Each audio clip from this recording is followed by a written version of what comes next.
if they find them themselves. And then the last one, what is my fifth? Exactly. That's the reason why I hated Reaper of Souls in Diablo 3. When you couldn't trade items, I thought that was so stupid. Like, why not? Dude's making solid points. Yeah, this guy's... Yeah, Jonathan, like, really knows his shit. I mean, let's be real. This guy's a boss. Yeah, exactly. I love free trading with no restrictions. I don't want any restrictions on trading. Why would I want a restriction on trading? Just let me... If I want to give something to somebody, just let me do it. Who cares? Pillar, what have I forgotten here? Oh yeah, that's right. Character customization. You have to have the ability to have a large amount of character customization so that if you're playing the game over and over again, you're going to have a lot of different ways to play. It's going to be a different experience every time. So to me, those are the 5. That's how you make an action RPG right there. Yeah. We've said this at GDC talks before, and yet still action RPGs come out and they don't have one of those. And I'm kind of like, we're giving you the secret sauce, guys. Like, that's how you do it. I don't know why that happens. I don't know why people always try to reinvent the wheel, and it's always like just a square. It's like something that's so stupid. Like, oh yeah, we're gonna change everything. Like, stop, no, don't change it. Just add the loot in. I know you think it's a great idea. Stop it. It's not. Super annoying. So yeah, to me, that's an action RPG right there. Is it inspiring to see so many successful ARPGs on the market right now? I think it is good because a rising tide lifts all boats, and especially with the kind of seasonal model that action RPGs do best with, there's room for people to play more than one action RPG at a time. But the big thing to me that I found is that when new games come out like that, they kind of set a new minimum standard, and we have to make sure we're meeting that standard. Like if they have features that players now expect, that means that we have to make sure we're adapting to what that new minimum is. That's something that was so good for Final Fantasy XIV getting really popular, is that Final Fantasy XIV made WoW a better game. Because there were a lot of features that a lot of modern MMOs had, but WoW never adopted them because those games never got popular. But as soon as people actually got tired of, like really annoying runbacks or, having to like refarm a bunch of annoying systems and like having things be I think things being account wide is probably one of the biggest things that WoW adapted to the marketplace with, is that back in the day, everything was character defined. And then I think that because people started playing other games like Lost Ark and Final Fantasy XIV, you saw people going and being like, listen, why? Like, I already did this annoying grind on one character. I don't want to do this on 2 characters. Like, fundamentally, this just isn't fun, right? And I think this is why competition in an industry and in a space is so important. Because when you have other people coming up with ideas and you have to meet the standard that they're setting, that's better for the consumer. So that makes it challenging, right? Like there are things we could have gotten away with before Last Epoch comes out, and then Last Epoch comes out, they have a few things going on that are like have once again raised a minimum standard. We now have to meet that standard as well. We have to care about that. So that kind of thing, it matters a lot, and as I said, we have to pay attention. Can you give me an example? And of it's something... also like Last Epoch had good ideas. Like if you see another game that has a better idea than your game, why would you want to keep the bad idea in your game? That seems crazy. Why would you oh, well, yeah, but it's our idea. Yeah, but it's your idea, but it's bad. Why would you do that? Yeah, the loot filter, exactly. Ego. Yeah. Well, that's what ends up getting you to lose. Blizzard loves to do that, though. Yep, they do. They do. And I tried for years to stop that shit, and it would never work. They do it someone successfully. Else is doing that you really like? Right. So a really good example of this is the trade stuff they have in Last Epoch, where that isn't to say that we want to copy what they're doing with trade, but the key thing is that there was clearly a community demand to make trade easier than what it is in PoE 1. Exactly. And when there isn't another game that's like the trading feature is huge, and you can see how they adapted to that. And this is the difference between good game developers and great game developers. They didn't do what Last Epoch did. They added a marketplace currency system in the Settlers of Calgar League. A lot of times the solution that players have isn't actually the best solution, but the problem that they have is legitimate. And I think that's the difference. That Faustus CZ, yep, there you go. Honestly get away with a worse experience. But when there is, it's like, well, we have to do something about this, right? We have to make sure that we have a trade system that's going to, allow that to, to meet the new minimum standard. Otherwise, people are just going to be complaining about it, and they're right to, right? Yeah, and they were, because like the trading currency in PoE is terrible. Because like you're either responding, you're spam messaging people that have already sold the product, they're offline, or they're not responding to you, or you're messaging a bot.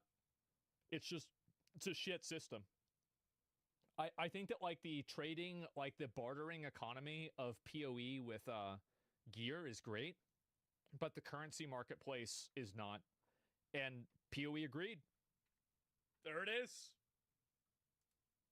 Once other games in the genre have lifted the standard, easy. That's on us to improve. When watching streams, do you ever see things you want to address or fix? Absolutely. I mean, this actually is something that I can personally attest to, is that there's been a number of times where GGG has seen my stream or a video that I've made about a topic in PoE, and they've even responded to me about it. Like, they are actually watching what people are saying and listening to the feedback. The only way that we're going to improve is doing that stuff. And it's honestly just watching the people who are playing here, the number of issues they ran into it and being like, oh, God damn it. Like we really should have done something about that. It's painful, but you have to do it. Like the user testing, seeing what people actually do is super important. Does Path of Exile 2 feel vastly different from Path of Exile? Well, I would definitely say so. To me, just the way combat feels is just vastly different than before. And like that's kind of what I guess... I think that the early game combat is probably going to feel a lot better. And I think that Diablo, like pre-end game gameplay, I actually think Diablo 4 is better than PoE 1. And I think that PoE 1 doesn't overtake Diablo 4 until you get into end game with different types of features and functionalities. In terms of like, this is the way that I feel, right? And the reason why I think it's better is because of the more deliberate, visceral like action in Diablo versus PoE. Whereas PoE, I think like is a little bit more like stunted, and I don't really like it as much.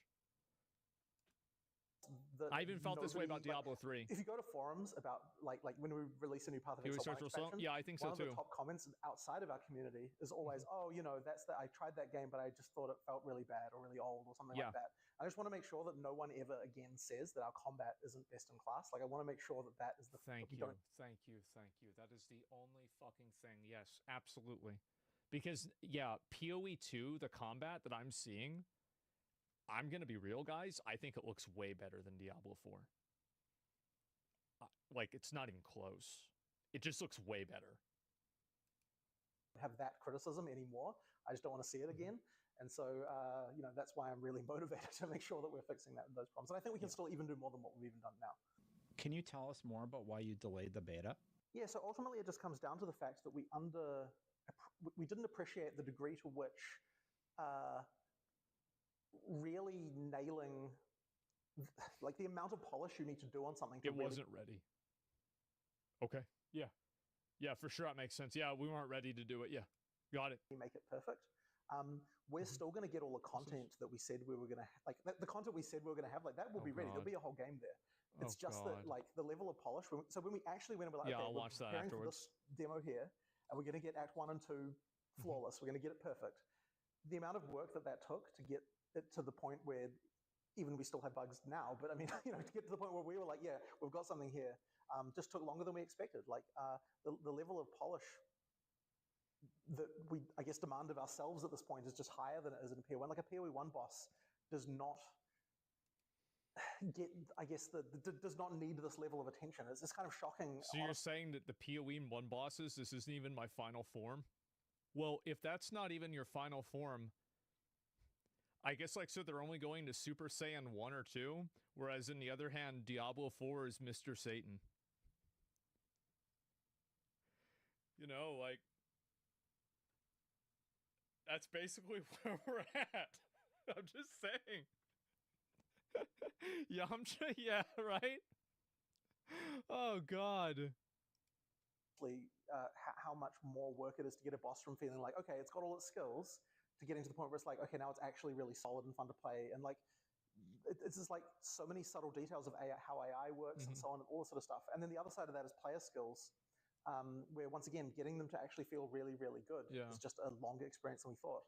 And then in addition to that, we have what I was talking about before, which is that when we go and change player skills, sometimes the result of that is like we have to go through every monster and boss again and change the AI and abilities and all that sort of stuff now to take into account for that. So when we added active block, it's like, well, suddenly you need to have a way to know that a skill is going to be not active blockable. So that means we have to think, okay, we have to make, not only do we have to rethink like every skill of like, okay. Well, they don't really have to think about that. They're just, all they have to do is do the industry standard. Active block that you can't block is red. Okay. There you go. That's the industry standard. Everybody knows that. If it's a red attack, you can't block it.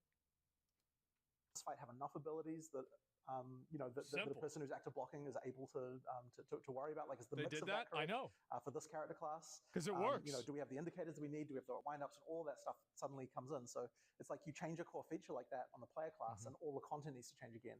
And that once again, that sort of rippled out a huge amount. So I'm hoping there's not going to be too much more of that. I'm hoping we've got to the point now where it's like, we don't suddenly need to feel like we need to change the entire game again just for another character ability. But on the other hand, we just showed you a mount, and I don't know if we've fully explored the results of that one either yet, so we'll see. I'm sure it'll break some. Yes, probably. What do people buy most in the store? So armor sets are big, like something just to look cool that way. But recently we've been trying a lot more. I mean, stash tabs is a thing, which is one of those things that's kind of on the borderline, but is a reasonable amount. But then the other one, recently we've been doing a lot more things that involve, like, they trigger off gameplay, but they don't actually change the gameplay in any way. So what's a random example of that? The thing that comes down that slams, it's like the tombstone whenever you kill an elite. Just a random thing, like, okay, when you do a critical strike, you get like this extra effect. Or when you kill a rare, you get like a big hand that comes down from the from the heavens and slams down, and this kind of stuff. Like, it's stuff that kind of like interacts with gameplay. And I think that for a long time, our microtransactions were entirely visual, and they didn't really have those interesting kind of interaction with the gameplay, which was a mistake. And the big change we made was we started getting our game designers to make the microtransactions rather than having a separate team to make microtransactions. We're like, no, the microtransactions actually... Yeah, that makes sense, because I had the Shaper Righteous Fire, and there were a couple of effects that was a pay-to-lose microtransaction. It looked really cool, but that was a pay-to-lose. That was not good. Like, I remember when I played Wardloop, I bought the microtransaction for Freezing Pulse just because it wasn't as bright. Need game designers to work on them, and that made them a significant skill effect like that. Better. Yeah. So that kind of stuff has helped a lot, and so that sort of broadened quite a bit the horizons. That's why I see like Pox always using a blue anything one. That's kind of cool that just happens during gameplay. I think that players really like that kind of stuff. What's your philosophy on microtransactions? Have you seen them handled poorly? I mean, the main thing really is... Have you seen that? I've seen. Yeah, I'd say so. Actually, there's a few examples I got. Said is the pay to win stuff, and like it may seem obvious, but the ultimate downside of anything that you sell is that you are incentivized as a developer to not make that.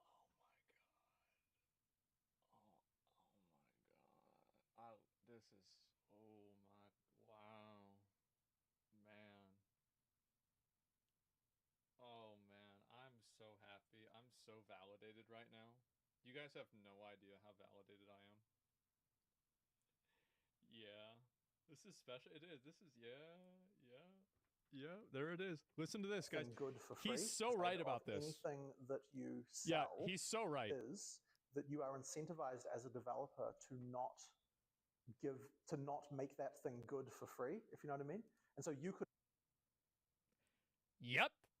That's right. Abso-fucking-lutely. Clary watches you. I know that Jonathan's probably seen my stream a few times, but to be honest, this is a common sense reality that any reasonable, intelligent person would have come to. Like, he didn't need to watch my stream. It's common sense. monetizing something incentivizes you not to have the unmonetized version be worse. Of course. Because you want to upsell people. It's obvious, yeah. I would argue that by selling cosmetics, that we're not incentivized to make our non-cosmetic items look as cool. I think you guys do that.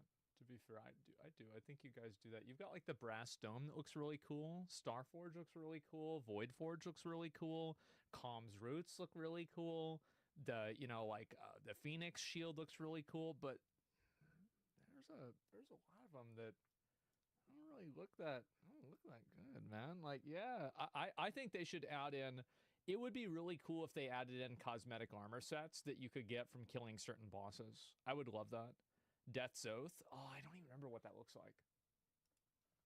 But I mean, I think that's we do try anyway, of course, but at the same time, like, that's Tabula the thing that you have to rasa. worry about. Yeah. And, I think a lot of games, like, they may go into things where the philosophy is, oh, we can sell this thing and it's not going to be a problem. But then there's this just sort of subtle effect that it has on all your game design where it just infects things and kind of just like it influences how the game is placed. The moment that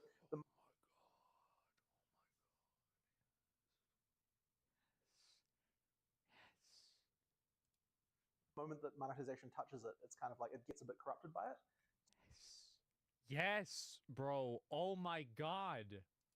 So yeah, that's really it. I don't know if I have any like exact specifics Fucking on specific obviously games to really call out and shame here, but that's kind of the main thing. So like even when you look at this is the reason why I think that a lot of people lose interest with live service games too, is they realize that are like, and you know what my favorite thing about this is? It's like the I don't want to get religious here, but it's like God with original sin. Oh yeah, so Jesus had to die for original sin? Why? Why not just get rid of it? So it's like you have this crazy system put together that it's like, yeah, so we have to have the energy system so then you can't do too many items. Like, well, why do you have this system to begin with? Like, well, we need to have autoplay so you can do these activities that take a long time. Well, why do you have the activities in the first fucking place? If this is all autoplay gameplay, what the fuck? Why are they even here? And so that's my favorite part of it is when like a developer, they've created this world that, well, it has to be shitty. No, this is just the way it is. No, it doesn't. Get rid of the whole thing. A good example is, this isn't a microtransaction, depleting keys in Mythic Plus. Why? No reason. Yep. It's create problems to sell the solution. Yep. Isn't Stash the same thing? Yeah, but it's a free game, so fuck you, buy the tabs. You want to play the game seriously? Put $60 into the game, the same as you would for any other fucking game. Spend the amount of money that you would spend on Diablo 4 for Stash tabs, and you're going to have more fun than you would with Diablo 4. Shut the fuck up. It's going to be fine. It's not a big deal. Like, because I guess I'm like this, I'll just talk about PoE and the fact that we sell Stash tabs. So the original reason why... Here's the reason why I'm fucking angry. It's because people act like Stash tabs are the same as being able to buy 5-star pulls in a gacha game. It's not the same fucking thing. Like, that's fine, is because if we didn't sell Stash tabs, what people would do is create more free accounts, because you can just create as many accounts as you want in a free-to-play game. You could just effectively create more accounts and have more Stash anyway in a more inconvenient manner. So then we're like, okay, I did this in people Diablo are going to 3. do this anyway, so therefore you guys probably did in Diablo 2 selling too. of that isn't going to be an issue. And it isn't for the most part an issue, I think. But at the same time, you'll see a game designer and they'll say something like, oh, like it's fine if this thing doesn't stack too bad. It'll just, they'll just put it in the stash and that'll sell more Stash tabs. And I'm like, no, we need to really, like, even just that is immediately making a thing. Like, someone is saying this because of the business model. They should never be doing that. Like, we want exactly. And this is the problem. It's that when a store is introduced into a game, the game now becomes the game now revolves around the store. If you look at Lost Ark, any gacha game, any game that has like an in-game store, the moment that the store comes in there, it immediately has the critical mass that makes everything else revolve around it. That's what's bad. BDO? I don't know enough about BDO. keep the game designers away from that thinking as much as possible. And by the way, people say we need to protect this guy. I guarantee you that Jonathan is great, but the guys at From Software, a lot of the guys at Capcom, the guys at Larian, there are a lot of studios out there that think the exact same way. Like, just because we have, you know, like these AAA professional dick eater companies like EA out there doesn't mean that there aren't people that are making good games that have nothing to do with that. Anytime I see that, I'm kind of like, no, we really have to not fall down into that hole. But even just for something as simple as what we do have, that's already like, you know, I've heard people say something like that, and I'm like, no, you know, we can't do this. Yeah. We have to make sure that we're not. So yeah, as I said, it's a very easy hole to fall into, and we try as much as possible never to fall into that. And the best way we can do that is by not introducing any pay-to-win elements as much as we can. Why has Path of Exile stood the test of time? It's more popular than ever right now. Because it's good. It's pretty simple. It's good. So, like, if you look at a lot of the games that are popular, they're good. You look at a lot of the games that aren't popular, they're bad.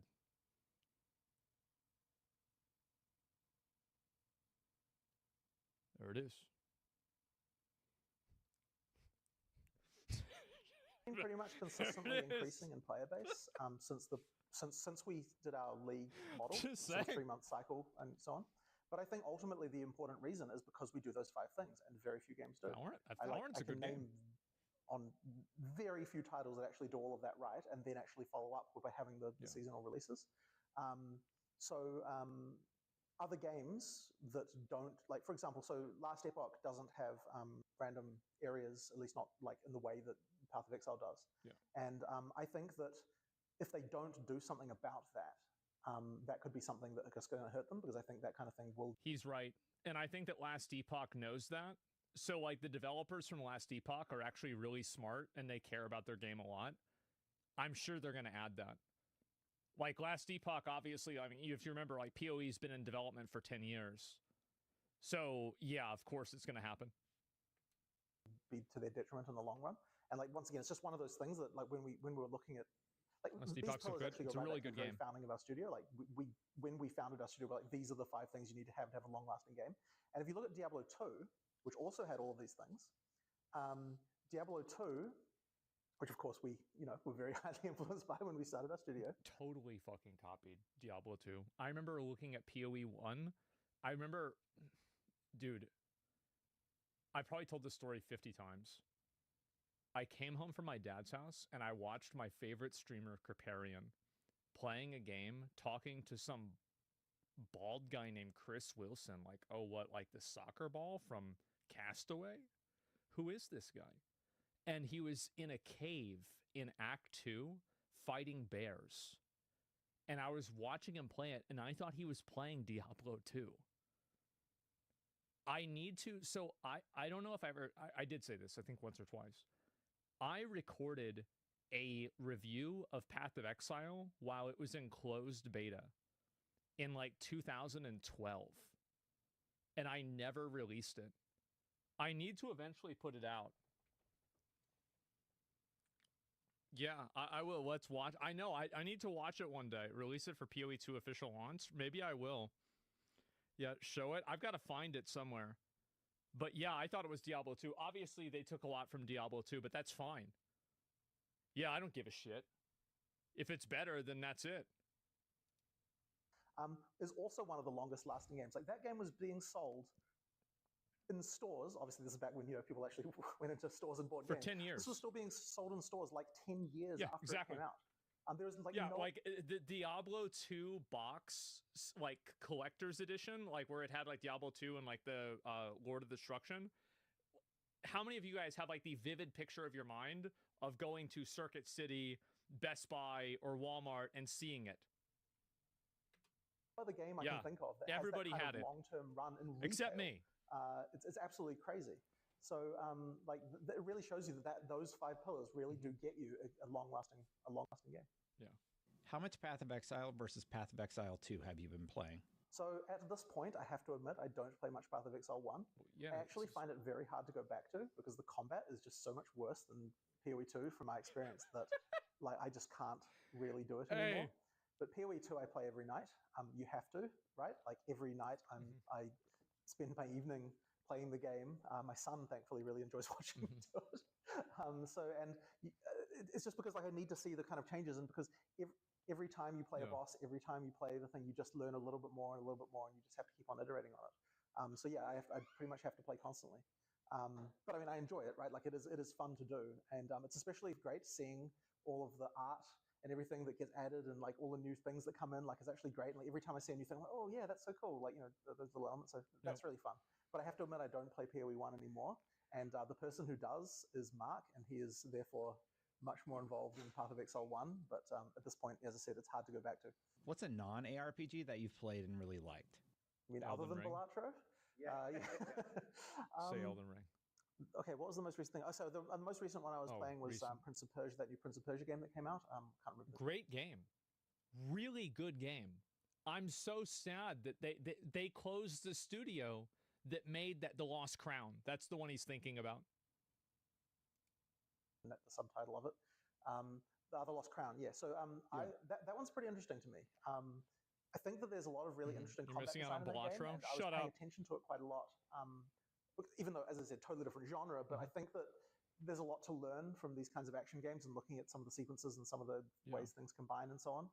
That game's obviously got a lot of like aerial type hitting stuff, which is not applicable to us at all, but it's very interesting to look at something like that. And also when you look at the bosses in a game like that, it's there's just sort of interesting inspiration you can take.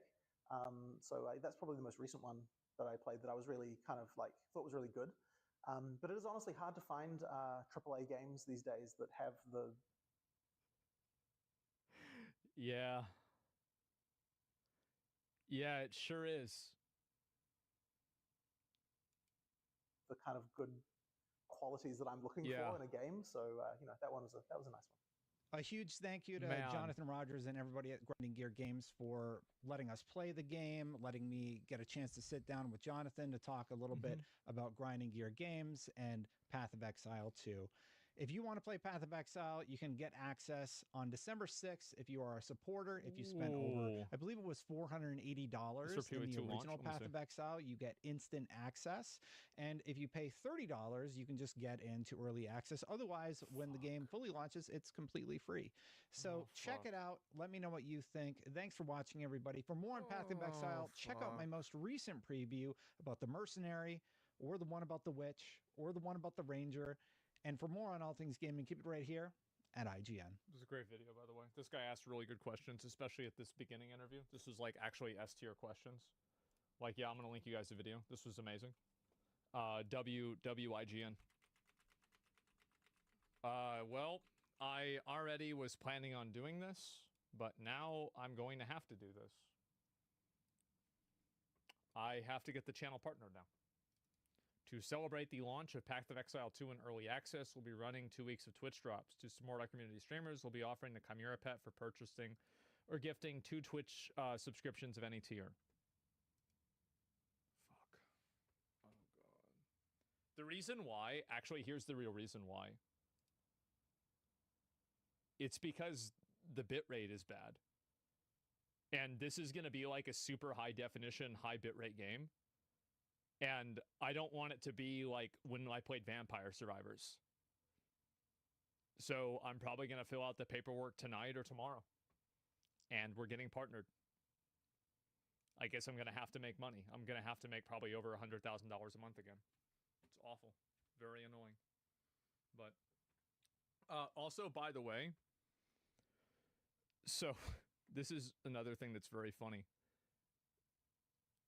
You guys don't need to worry about ads because I pretty much always have the sensitive social issues tab on. So how many of you guys got a pre-roll watching my stream?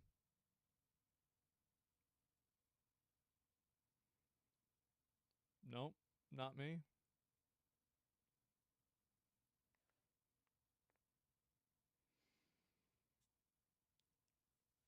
It's actually crazy. That's amazing. Wow. It's crazy how that turned out. It's crazy how everything pretty much just turned out being good for me, huh? How about that? Wow.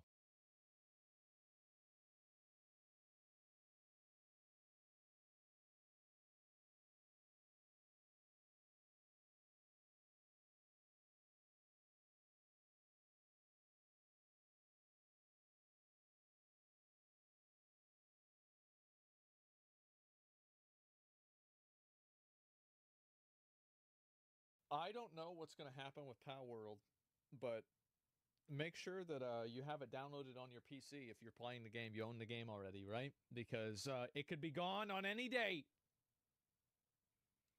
Sometimes my job's really weird. This is an example of that. I cannot believe I'm going to say this, but there is in fact a slim chance that Grand Theft Auto 5 might save Pal World. What? But here's the actual story, right? What? When September 18th, 2024 hit, Yeah. Nintendo and the Pokemon Company dropped a legal bomb on the Pal World developer Pocket Pair, basically patent infringement on game mechanics.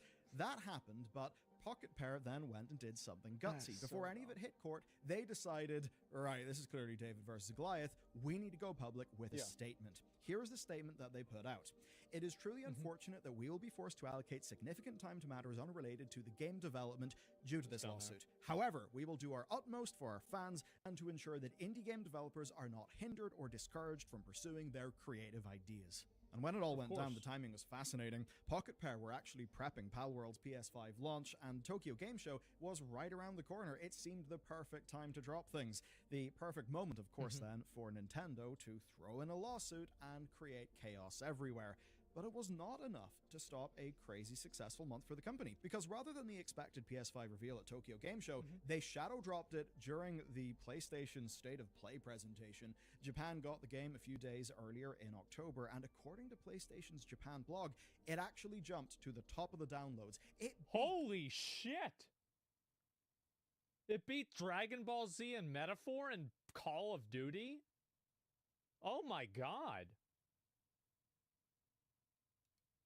The likes of Dragon Ball Sparking Zero and Metaphor ReFantazio, which is impressive. Their numbers are massive, especially in Japan. Now, we've been in a holding pattern ever since. We've been waiting for something to happen, and that is what brings us to today's developments. It's wild, so get ready and sit down. Pocket Pair have revealed that Nintendo filed 3 patents in 2024. Of course, that's after Pal World released, and these patents are all focusing on one specific thing. It's pretty crazy, right?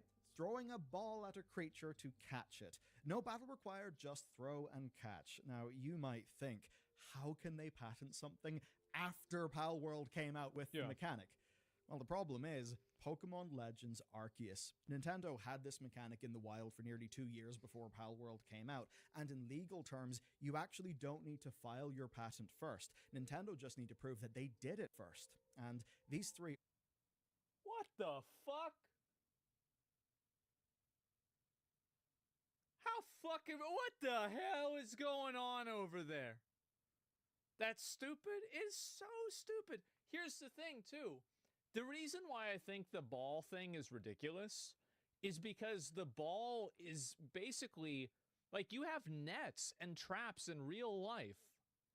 Like, this is maybe like a digital form of it, but both of these things are mirroring real life behavior. It's not like it's like some random, like, weird, esoteric video game thing. Like, a Pokeball is meant to represent a trap in real life. Are not the entire arsenal.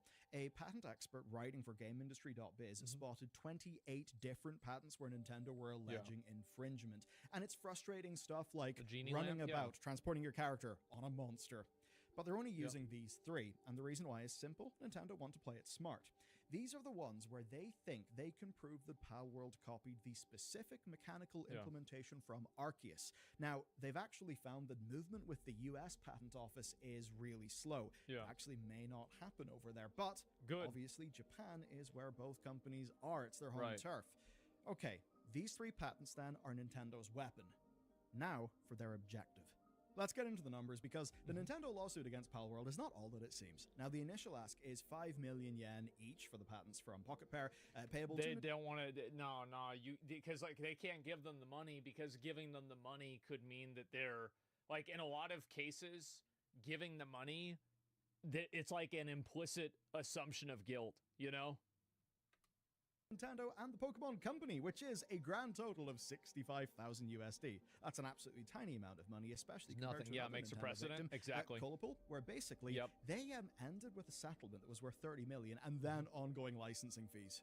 Wow. Absolutely brutal, which fits. Nintendo's legal team, especially in their home turf, are basically renowned absolute legal assassins. They tend to win. They have never lost a case, as far as I know, that they have initiated. Nintendo hasn't. And Nintendo initiated this case. All the time. Now, that 65 grand True. is obviously just an opening move in what is obviously a sort of lawfare thing, Also right? true. It's corporate chess. Nintendo's not really going after that pocket change. They're playing a longer game here, and it's not just to bury the company in legal fees, though it is absolutely also that. Let's take a look. This game really looks like a piece of shit. Oh, I wonder how the people that made this game feel about Pal World. Like, I would feel really stupid. I really would. I would feel like a fucking moron. Look at the patents to understand Jesus, how Nintendo have look at that. operated here. So yeah, they actually did file these patents after Pal World launch, but they're in fact derived from a December 2021 patent, and they've basically tailored things for this situation. And an IP attorney called Kirk Sigmund spoke to PC Gamer and explained that this is actually standard practice, where companies will have an existing patent, but then they'll refine it to close loopholes. But of course, the timing matters, and in this case, it really does look like Nintendo was preparing their battleground. So here's the brutal part, and well, here's it in Kirk's own words. Okay.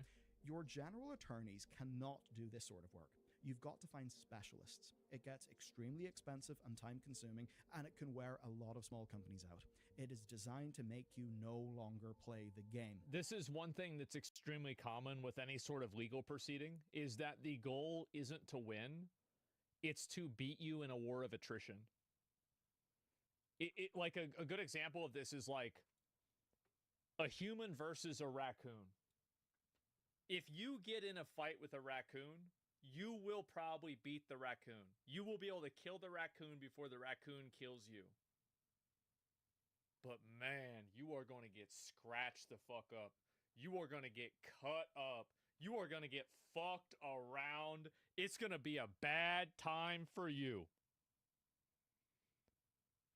So it's better to just leave him over there and just let him. He wants to, all right, he wants to do that. He's going to do that. Rabies? Raccoons don't have rabies innately.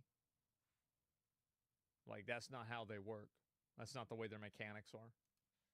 So in other words, you either give in or you sign yourself up for a legal battle that you don't even know if you can afford. But of course, you probably guess it's not just that. Nintendo's real legal objective here is almost certainly This guy's a dumbass, whoever's playing. This would prevent Pal World from being sold whilst it's in breach of those patents. And either way, it's all aimed at sowing chaos. And here's the reason why. Pal World could change the mechanic, right, to no longer be in breach of the patent. That would obviously take game development time, and it would risk player sentiment because they know... Well, it would also... The thing is, too, is that any behavior that they take as a response to this will be viewed as them capitulating in one way or another, or an admission of guilt. So, like, they're kind of like, they're kind of stuck. Throwing balls is illegal now? Well, I mean, here's really the truth. Everybody knows that Pal World copied Pokemon. Like, we all know this. Everybody knows this. But the difference is that Pokemon actually copied Dragon Quest. Like, if you look at Dragon Quest that predated Pokemon, Pokemon copied the fuck out of them. So, I don't want to have and like, also, all types of innovation, like, anything is built, like, patents exist to make sure that people can make money off of their products, but at a certain point, when you're using patents to actively suppress innovation in an industry and hurt the consumers, you're effectively having a system that is in place that causes the citizens to lose money and to experience worse products. Why does that system exist? I think that's a very good question. The game as it is, they like it as Creative it is, entropy? and if they just have to come up with a new mechanic to replace catching your pals, well, players may not like that. And the real risk here is time, because they would be incentivized to Fix this problem and replace the mechanic as soon as is possible. Now, of course, if you want the mechanic to be good, to be well play tested, you will take your time and get it right. But if you're in breach, if there's an injunction, you can't really afford to do that because it's blocking your game from sale. Or, of course, you could give in, and you could agree to license the patent from Nintendo. But the message, as Kirk puts it, is clear. Quote, "For them, this is a massive target they need to declare. Don't do this to us ever again." One could speculate they'd probably do the same thing to any company that came too close to the main line, especially when they perceived it to possibly infringe their IP. I think that another big component with Pal World 2 is the fact that it damaged Pokemon. I think that it did. I think a lot of people, after they saw Pal World, whatever the next Pokemon open world game is probably going to look like garbage next to Pal World. And that's going to damage the new Pokemon game. Yeah, critical hit. Yeah, exactly, right? So they have to get rid of Pal World to make sure that nobody else can do that. Kirk said. And this is absolutely Nintendo sending a warning shot across the bow of the entire industry. It is them hitting Pocket Pair right when they are trying to seize their opportunity. And that includes things like, yes, the PlayStation relationship, but also plans that could see their IP be expanded, just like Pokemon was. And I think that is the real thing that Nintendo are worried about here. Pal World is scrappy, right? And I think we all know that it is taking commonly appreciated elements from all over the place and putting them in. They stole everything from Pokemon. They did. It's obvious. They did. I mean, why are we even talking around it? They did. Like, Anubis is Lucario. Fucking Lugia is Jet Dragon. I mean, like, really, it's obviously stolen from Pokemon. The Pal spheres are obviously Pal Sphere, Pokeball. Like, come on, what are we even talking about? But it's what the fuck? Like, what is this? So it's not a matter of whether they stole it or not. It's a matter of whether they stole it and Nintendo has a right to allow that to happen. And I don't think that they do. I think that they have to let it happen because Nintendo has stolen things from other people. And at the end of the day, you can't. The idea of throwing an object at an animal to capture the animal is something that human beings have been doing for thousands of years. No, I don't think you can own that idea. It's ridiculous. It's such a ridiculous fucking concept. It's insane. Into something.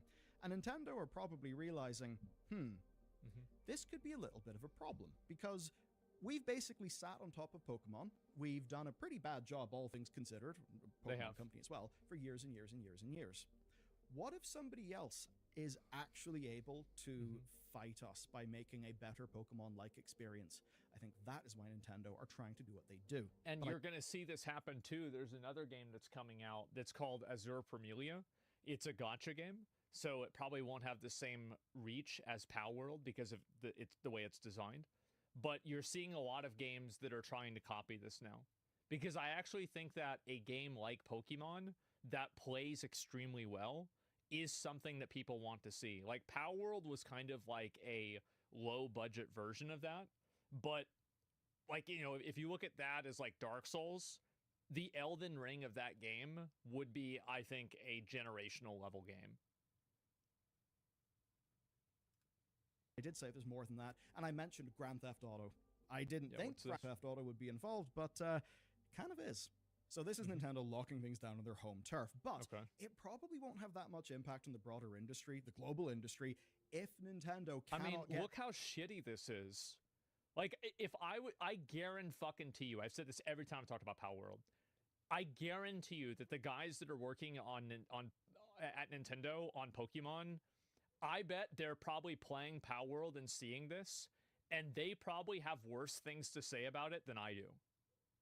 They're probably the ones saying, like, yeah, we need to fire all these fucking retards. Why is it that somebody who had a middle schooler that worked at a gas station, you know, like, why are they doing the art and they're doing better than us? Like, what are we doing? Like, why is this happening? I guarantee you the guys that are working at Nintendo are thinking that. The Switch is underpowered? No, it's the design is ridiculous. Like, look at the way the character moves. but we won't have that much impact on the broader industry, the Look how bad global that industry, if Nintendo cannot get the American patent system to agree with them. And at the very least, we know that's been a way slower process. Yeah. But of course, the principle here is an important thing. And there's actually a long shot that was proposed by a patent attorney in Nikkei Business. This is absolutely amazing, and I love it. They pointed out that while Nintendo's patents for catching monsters in an open field, might have been filed as far back as December 2021, and it's like, first incarnation, well, they may not actually have the first instance of that mechanic, and that's because of this. This, everybody, is Pokemon Go in Grand Theft Auto 5, done 8 years ago in 2016.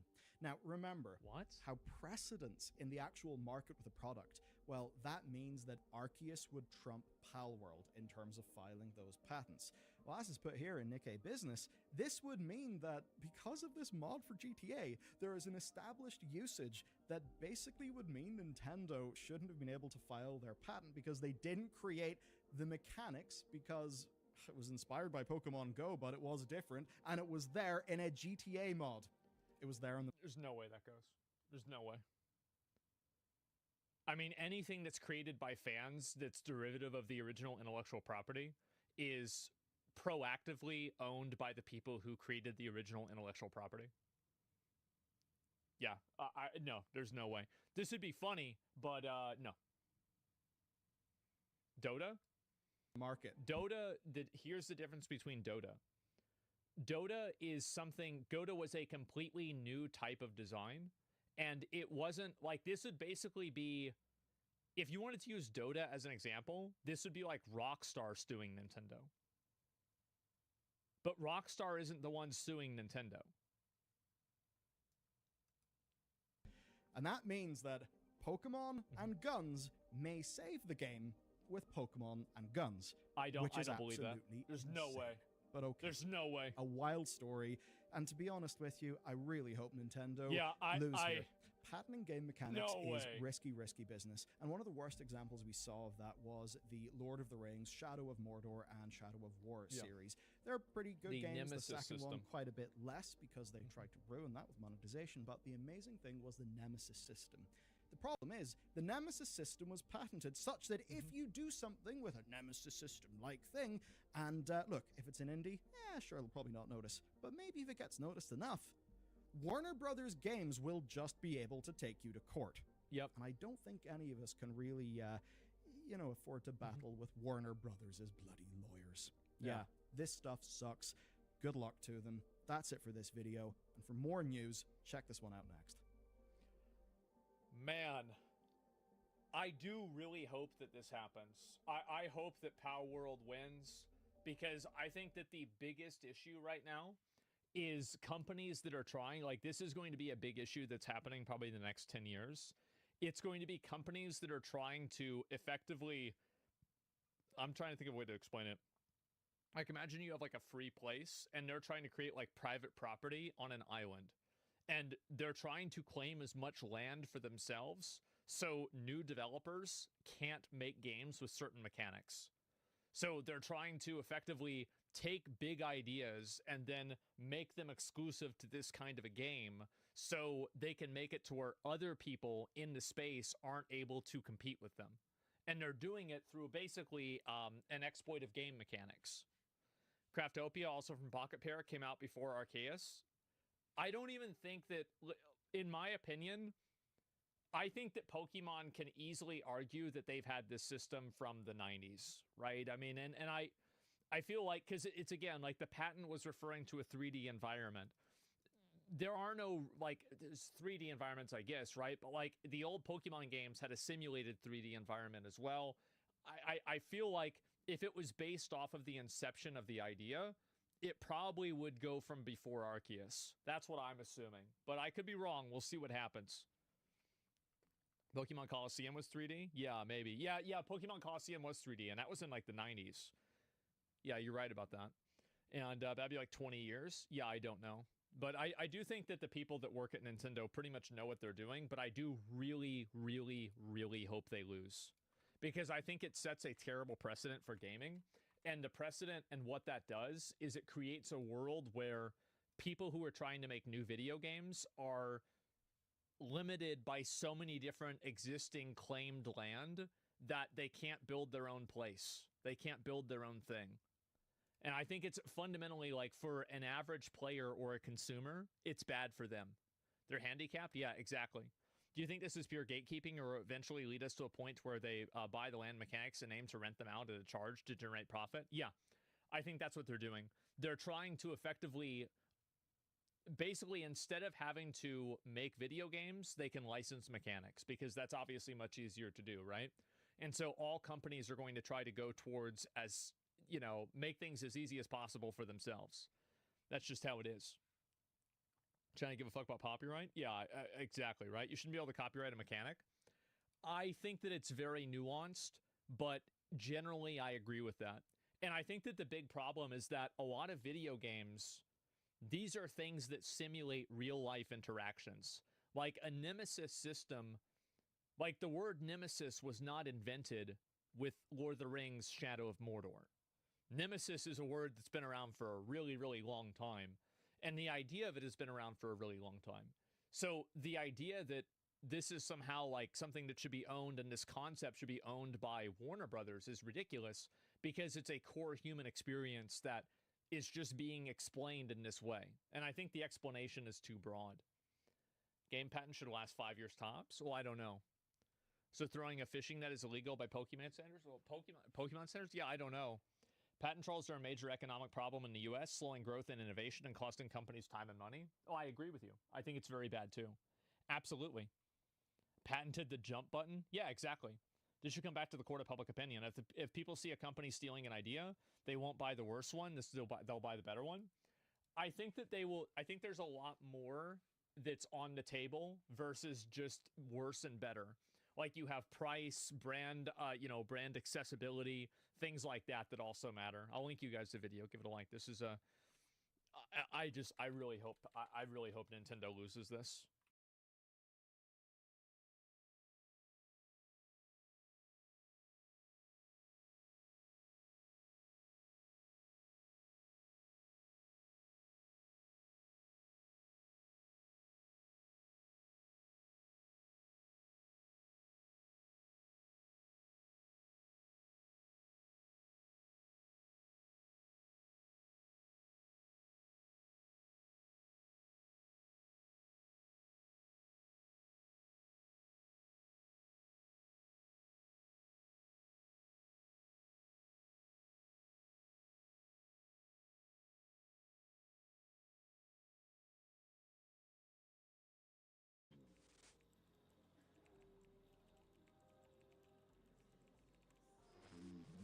You look like an angel.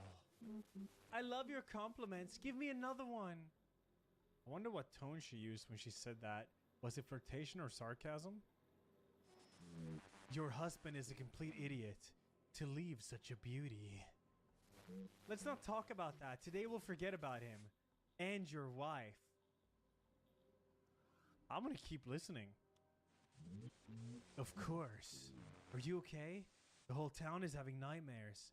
Are they bothering you too? Not anymore. Good. I'm glad they've stopped because now we can... My nightmares continue. It's just that they don't bother me anymore as long as there's wine and you nearby. This will be a wonderful evening, my angel. Wait a second, your nose is bleeding. Young man, please come over. Welcome to Sanity Inn. What can I do for you? I need a room for one night. Certainly. Could I have your name? John Smith.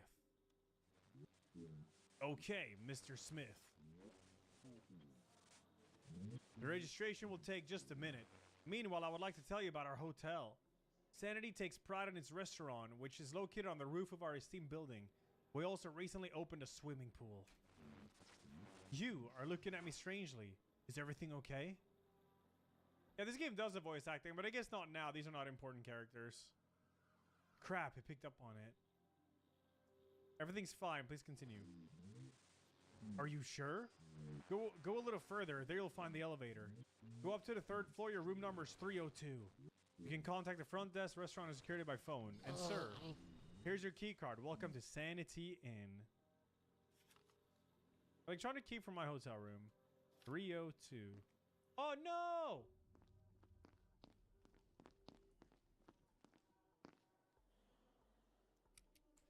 Zondrag, 67 months, and Spotter, thanks to the 5. Thank you, guys.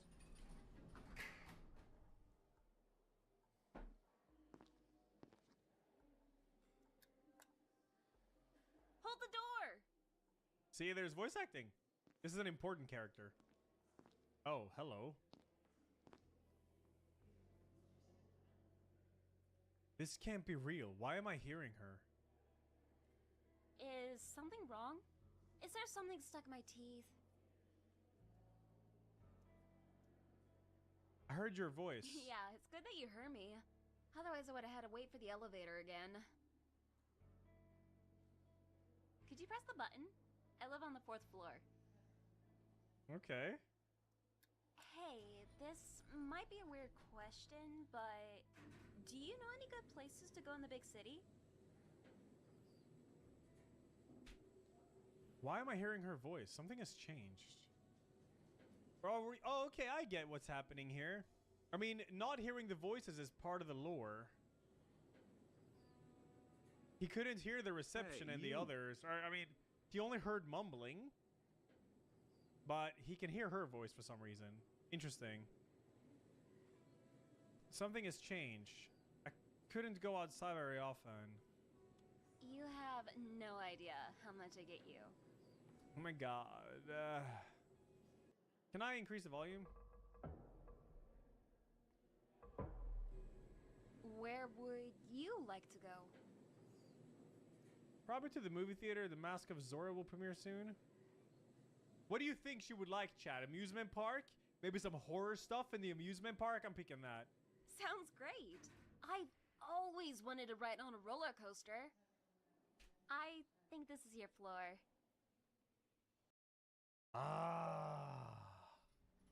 Swaglow, thanks 23, thank you. Well, see you later, and thanks for the advice. No! Hey, you! Check into room 302. Alright. Okay, I like this game thus far. I mean, nothing's really happened, but... Young man, are you checking in too? Nod and move on.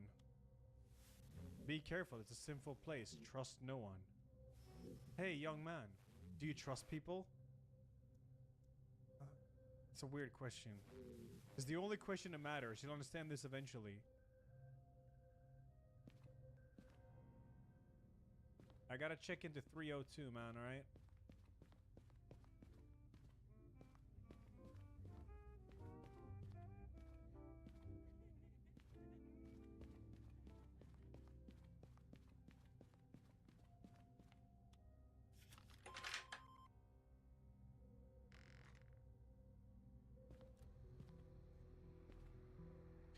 Finally, all that's left is to unpack my things and get ready. I'm gonna make it so you can see if I get achievements.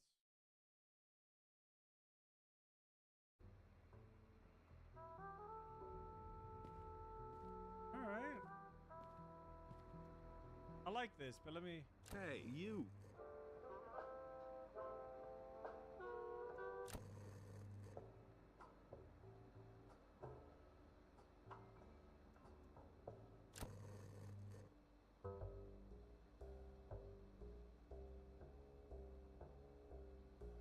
Kind of sick baseline.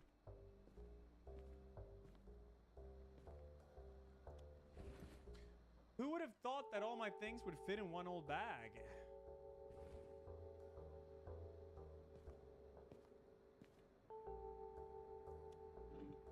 Huh. I've already started to forget what she looked like. It's good that I still have a photo.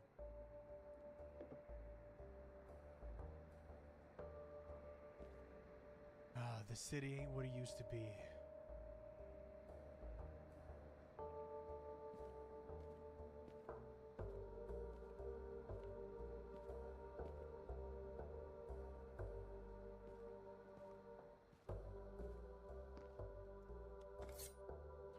I bought it on the way here. It's sharp enough. It will do. Whoa, the red wall and floor.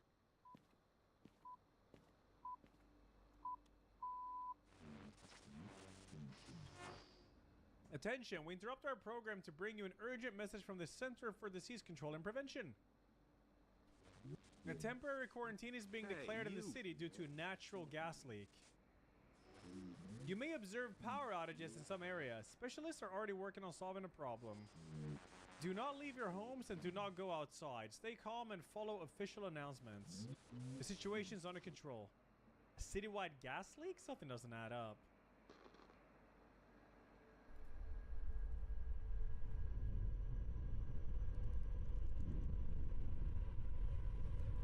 What the fuck?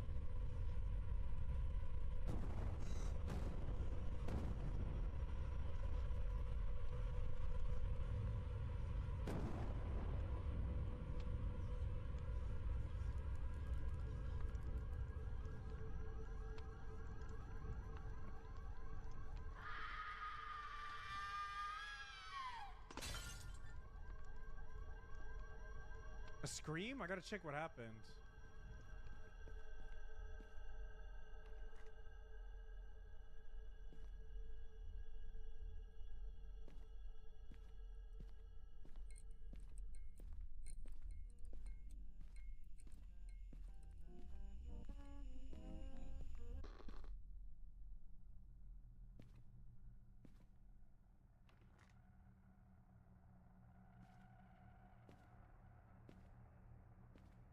Dude, sick. What's going on here? I need to get out. No, don't. Damn.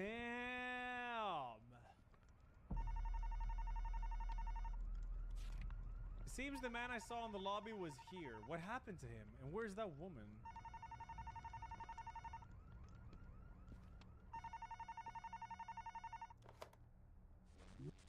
If you want to live, go back to your room and lock the door. Do you understand me? Who is it? I don't have time for a kid. Just do what I say. Go back to your room, lock the door, don't open it no matter what anyone says. But if Goth Lady comes, I will open it.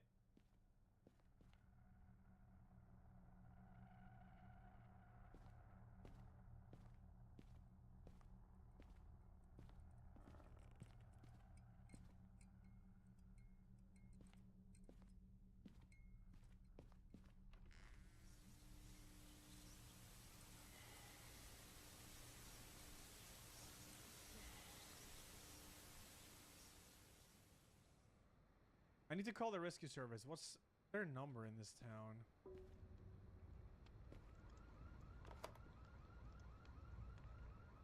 Six 911.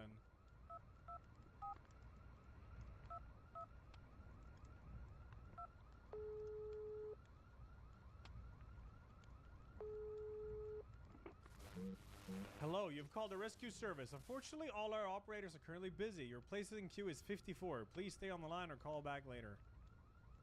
What on earth is happening? Just hang this shit up, man. Yo, Cybum, thanks to the 23. It's almost a year. Seems like the knocking isn't at my door. I need to check out what's going on. Mean Fingers. Thanks to the 3. Gotcha for thanks 55. Slurpy Warp 26. Swaglo thanks 23. Thank you guys. Sporre, thank you too. Is it her? You are beautiful. Oh wait, is it? Oh, I love compliments.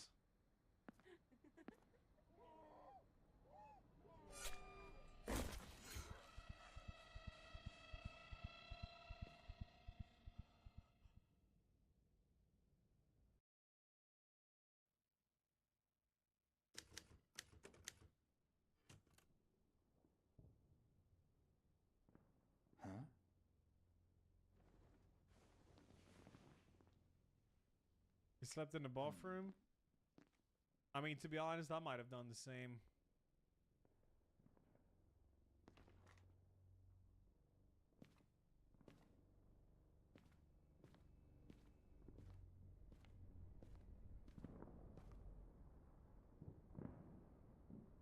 No, you wouldn't. You would have gooned to the blood.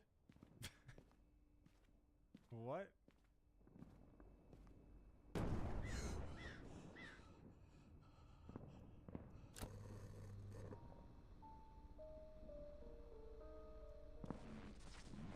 quarantine continues. The city police have received over 100 reports of attacks by mentally unstable individuals.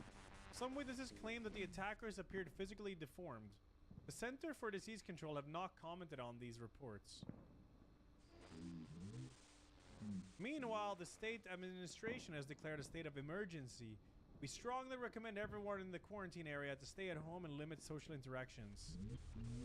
Attention, the infected can be very dangerous. The expert committee continues to study the cases of infection, but so far it has been unable to identify the source and method of disease transmission. We will continue to keep you updated. For now, we move on to the next segment. It will be songs by your request. Yesterday was natural gas. Now they're talking about an infection. Do they even have a clue what's going on?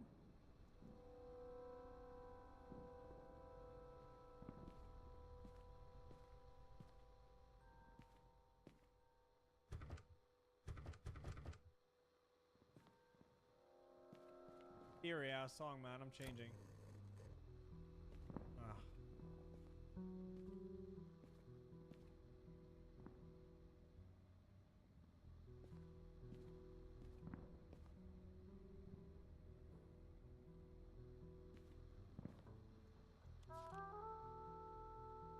That's the stuff. 662525. I'm gonna try that.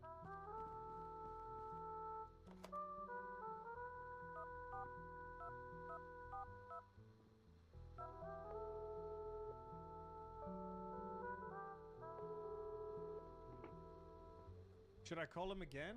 I'm not sure. Foster Care Support Line, how can we assist you? Hello, I didn't think you'd call. Happy 18th birthday.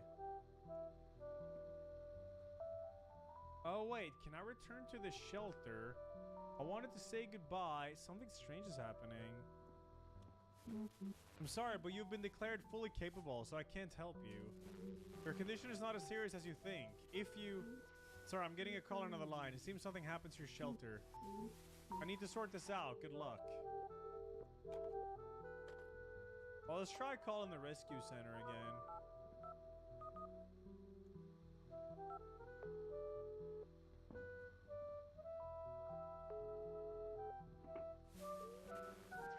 What's your situation? I'm calling from the Insanity Inn Hotel. Someone has been killed in the next room. We'll get you to you as soon as we can. Please keep your doors locked and contact the hotel security service. All our vehicles are currently occupied. Okay.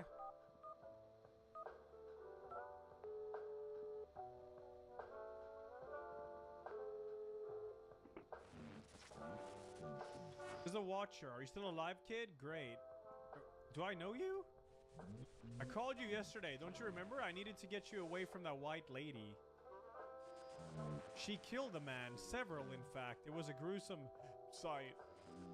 The hotel is dangerous. The problem is that it's even more dangerous outside. They're saying on the radio that it's a gas leak. Do you believe that? Maybe. Sounds like bullshit to me. They're hiding something and the police aren't coming. All of this smells really bad, kid. I don't know how long we'll be stuck here, but there's a chance it could be for a while. I checked the cameras. The corridor on your floor is clear. Try to get out and find some food while you can. Don't go to other floors, then come back and wait for my call. And don't talk to anyone. It could end badly. Find food. Yo, I'm going to Goth Lady.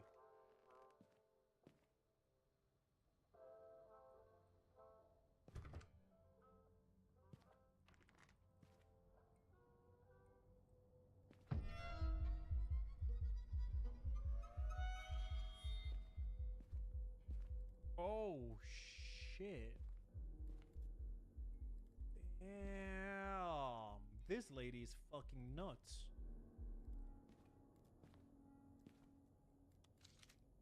Gum. A chewing gum. There's a trading card with some romantic phrase on it inside a package. I'm ashamed to admit it, but I have no experience in this matter. Might come in handy.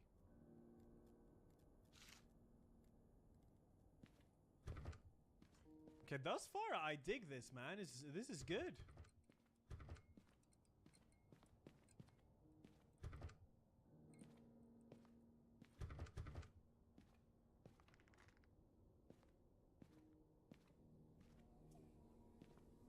Protein and iron, dude. Eat him.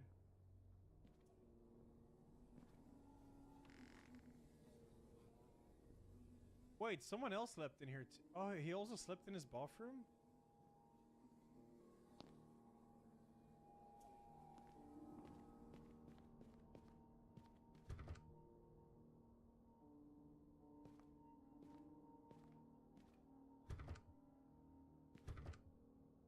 We gotta get to Goth Girl. Young man, over here. Young man, I need help. What happened? I'm not feeling very well. My blood pressure has risen. I couldn't get through to the ambulance. Please help me find the medicine. Where do I look? There's a utility room on each floor. There should be a first aid kit there. Please bring it here. You would really help me out. Okay. Yeah, sure. Utility room. Well, elevator is here.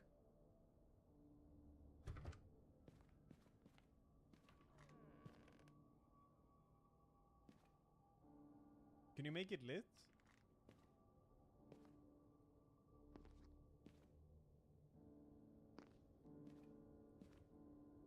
Oh wait, pizza! Oh.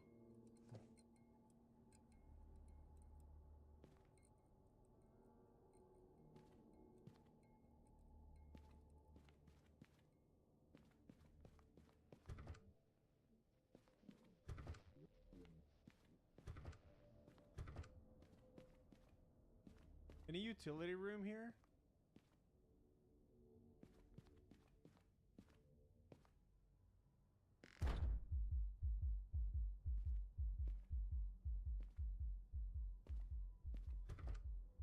There's a locked room with a chair over here. There's weights!